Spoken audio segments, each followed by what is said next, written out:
sangat besar. Zaman yang kalau kita lihat sekeliling kita susah nak mendapat pimpinan. Itu orang-orang yang memimpin kita pada jalan Allah Subhanahu Wa Taala. Ingin saya kongsikan beberapa pendapat. Ini kita tahun baru 2016, tahun orang putih. Dalam majalah Time Magazine, jadi Time Magazine ini banyak dibaca dalam satu dunia. Banyak pendapat-pendapat ini keluar daripada pakar-pakar Amerika. Dalam Time Magazine yang terakhir bulan Desember ini disebut tahun depan ini dunia kena ketandusan para pemimpin. Hatta calon-calon presiden Amerika pun sebenarnya dah tak ada yang hebat. Ini diakui oleh dunia. Ya, di Eropah, ya, Amerika paling hebat pun Donald Trump. Yang orang kata tak layak jadi presiden. Maka ada seorang perempuan Hillary Clinton yang sudah begitu lama, umur pun sudah lanjut, menjadi calon presiden.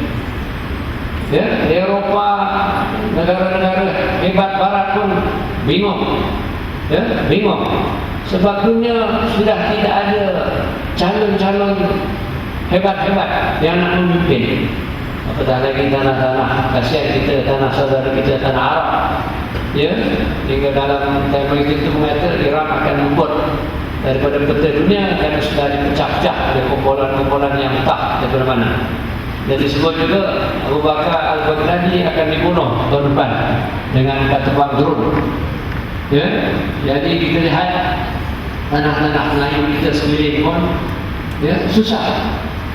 Tetapi bagi orang yang yakin ya bahawa Sayyidina Rasulullah SAW pemimpin abadi sebelum ada alam ini, ya, setelah ada alam, setelah dunia hancur, siapa merasai bahawa Rasulullah SAW ialah pemimpinnya, dia akan sentiasa mendapat petunjuk.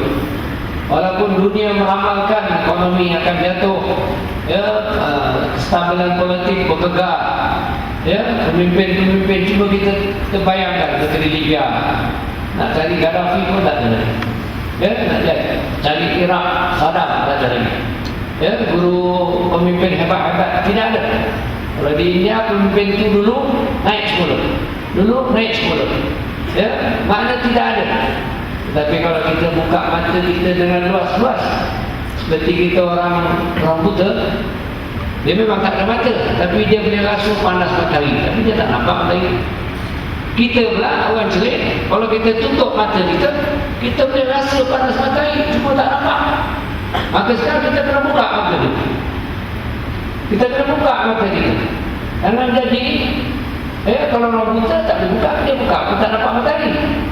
Tetapi kalau kita orang yang tidak buta, buka, nampak matahari. Sebab itu dalam syarah Burdah kata Syekh Imam Syekh Bushiri, ya, berapa banyak orang nafikan matahari, tapi dia kata matahari itu tak ada. Apalagi orang itu boleh merasakan panas matahari, cuma dia perlu buka mata, nampak sah matahari itu ada, ya, apalagi panas. Inilah Sayyidina Rasulullah SAW yang kita sekarang ini, ya, Laisal birra an tuwallu wujuhakum qibala al-masyriq wal maghrib. Laisal birra, ya, tidaklah kebaikan itu dengan kamu hadap an tuwallu wujuhakum, akan muka kamu, dada kamu, hati kamu, otak kamu, pemikiran kamu, ideologi kamu, ikutan kamu pada maghrib masyriq. Walakin nadhura man amana billahi wal yawmil akhir. Ini semua dibawa oleh Sayyidina Rasulullah SAW. Kalau kita buka mata nampak. Jadi tak apa dunia, tak ada pemimpin. Tapi kalau hati kita mengatakan Sayyidina Rasulullah itu pemimpin kita, dulu lagi dalam arwah, sekarang di alam bisnya anak dan alam akhirat, insyaAllah kita dapat petunjuk. InsyaAllah, amin ya rabbal alamin. Mudah-mudahan majlis-majlis seperti ini mengingatkan kita bahawa pemimpin kita itu masih ada. Cuma buka mata. Buka mata. Ya? Puasa dan seterusnya, bahkan kita tidak dapat melafazkan lafzul jalalah subhanahu wa ta'ala, melainkan setelah Allah subhanahu wa ta'ala menghantarkan Nabi tercinta di sisi Allah dan tercinta di sisi umatnya junjungan Nabi Muhammad sallallahu alaihi wa ala alihi wasallam. Allah yang maha besar dan maha perkasa menghantarkan Nabi Muhammad sebagai hadiah terbesar diberikan oleh Allah, bukan untuk manusia sahaja, akan tetapi untuk seluruh alam semesta, seperti mana ayat yang dibacakan sebentar tadi, wa ma arsalnaka illa rahmatan lil alamin. Di dalam keberkatan dan juga keagungan hadiah yang diberikan oleh Allah Subhanahu wa taala kepada alam ini, yaitu Nabi Muhammad sallallahu alaihi wasallam, terungkap beberapa ayat di dalam Al-Qur'anul Karim. Beberapa ayat menyentuh tentang golongan tertentu daripada kaum mukminin, dan dalam ayat yang lain ditentukan tentang golongan manusia, dan juga ayat yang lain menceritakan tentang luasnya hadiah Nabi Muhammad yang dihadiahkan oleh Allah untuk alam ini. Adapun hadiah yang disebutkan oleh Allah Subhanahu wa taala dengan diutusnya Rasulullah sallallahu alaihi wasallam khas kepada orang-orang yang beriman, Allah Subhanahu wa taala berfirman, laqad manallahu 'alal mu'minina idh ba'atha fihim rasulan min anfusihim yatlu 'alaihim ayatihi wa yuzakkihim wa yu'allimuhumul kitaba wal hikmah. Sungguh Allah Subhanahu wa taala telah memberikan anugerah, memberikan hadiah, memberikan minnah kepada orang-orang yang beriman, kepada orang-orang yang beriman. Ayat ini khas ditujukan oleh Allah kepada kita ma'asyiral mukminin, orang-orang yang beriman dan orang-orang yang mendahului kita dalam keadaan iman, dan orang-orang yang akan datang dalam keadaan beriman. Allah memberikan nama kepada hadiah kepada orang-orang beriman, yaitu berupa Rasulullah dengan sebutan minnah, laqad manallahu 'alal mu'minina. Allah telah memberikan minnah, anugerah dan hadiah kepada orang-orang beriman.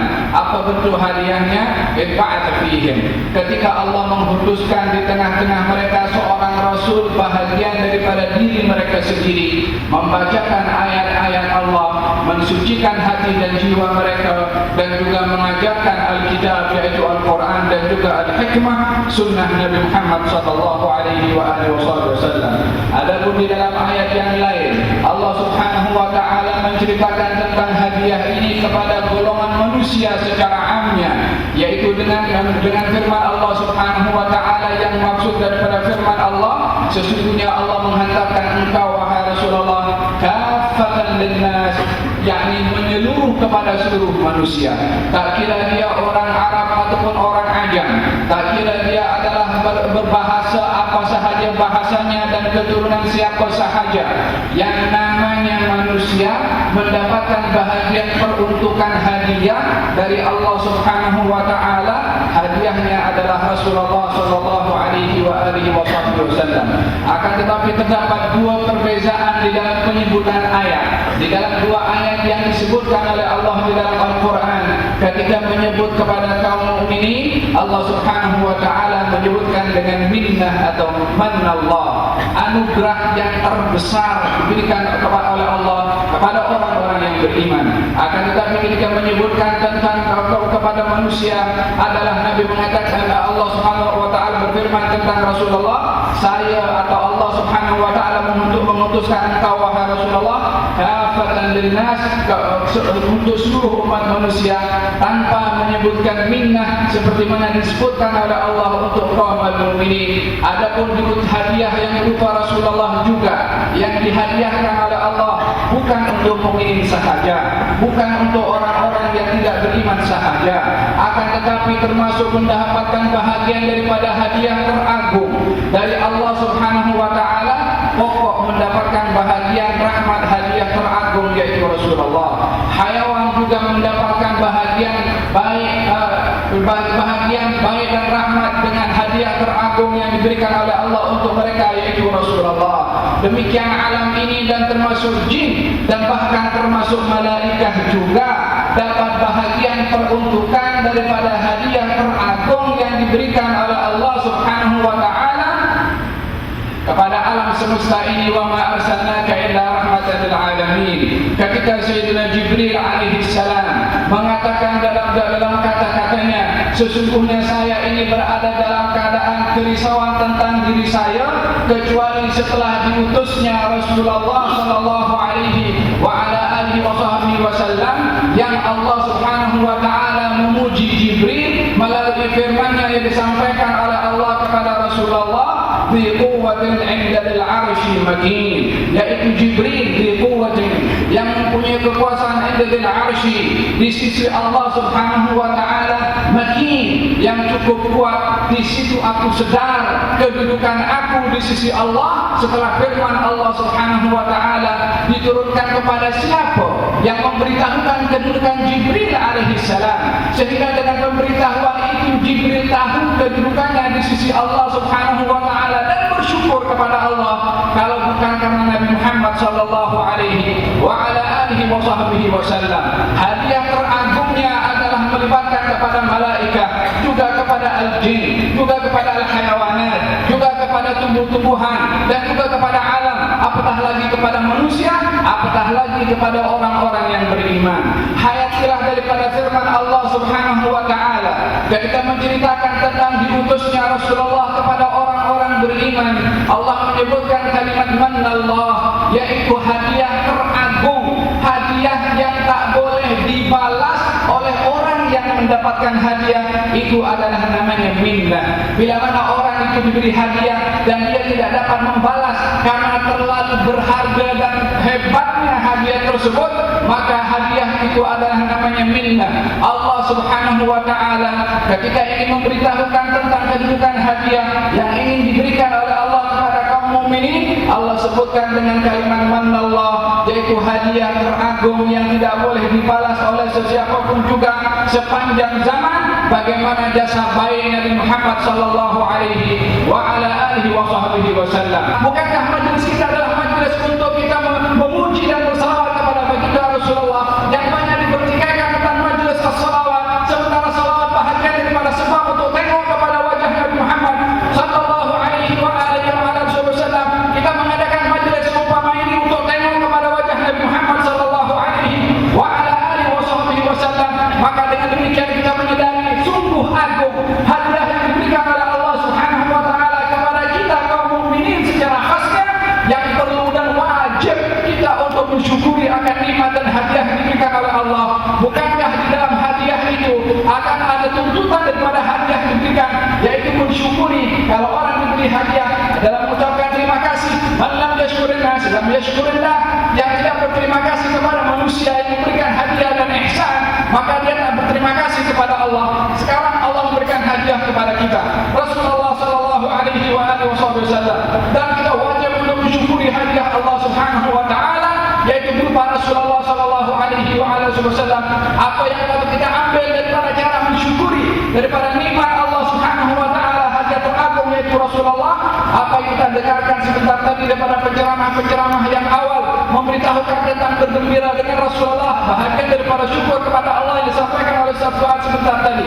Kemudian disampaikan juga oleh Ustaz Haji Muhammad Habib bin Selamat berkenaan dengan kepimpinan agung dan abadi Rasulullah, bahagian daripada syukur kita kepada Allah atas hadiah tersebut, menjadikan beliau adalah pemimpin kepada kita terhadap diri kita, terhadap mata kita, terhadap anggota tubuh badan kita, terhadap rumah tangga kita, tidak menjadikan apa yang kita ajarkan kepada mereka di rumah dan apa yang kita lakukan terhadap tubuh badan sendiri, melainkan kita bermakmumkan dengan pemimpin agung yaitu Nabi Muhammad sallallahu alaihi wasallam. Sebagai tanda syukur kita kepada Allah akan hadiah teragung yang diberikan oleh Allah kepada kita, apa yang disampaikan oleh Ustaz Husaini sebentar tadi, wa kunu ma'as sadiqin, untuk bersama dengan orang-orang yang jujur.